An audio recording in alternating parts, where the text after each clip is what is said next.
I have two kids, Clara and Eliza. Clara is just about 3 years old, and Eliza is going on 3 months here in a couple weeks.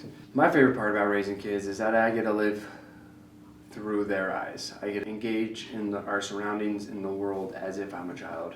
I often like to think that I haven't quite grown up, and I like to be in the moment. And with kids, they have nothing but the moment. They don't have concerns, they don't have any ambitions. All they see is what's in front of them, and they live in that moment. It's a lot easier for me to drop what I'm doing and be in the moment. As kids grow up into adults, they start to lose that and gain fear, gain trepidation, gain these things that kind of keep us on our toes in a way, but also take away from being in the moment. For example, if Clara or Eliza want to stop and look at a blade of grass for 5 minutes, I can now do that and not concern myself over the lost time.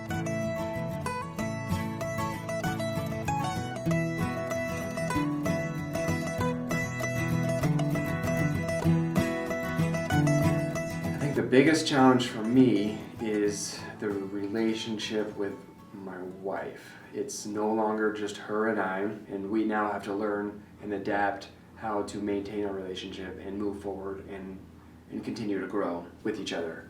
Another challenge that comes to mind is I've learned that our society doesn't really prioritize childcare. It's not cheap, and it's almost not affordable, to the point where Amanda and I don't know how people can afford childcare. But now that I've kind of jumped back into grad school to pursue a career, we're kind of starting to realize that childcare is a struggle.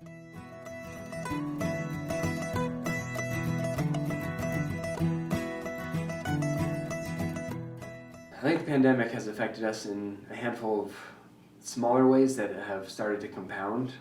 Clara's daycare shut, and we had to bring her home. But fortunately, at the same time, I was working as a school bus driver, and school shut down, so I didn't have to go to work. So I was able to stay home with her. I also have a part-time job in the service industry, and that kind of dried up, and so I lost a lot of income.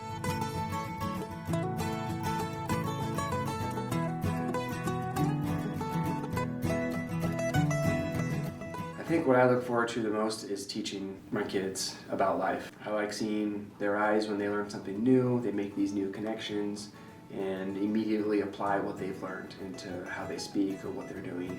As a musician, I'm excited to teach both Clara and Eliza about the virtues of music. I think music is incredibly powerful. Clara has started expressing interest in learning how to play the fiddle, so much to the point where she uses her xylophone as a fiddle.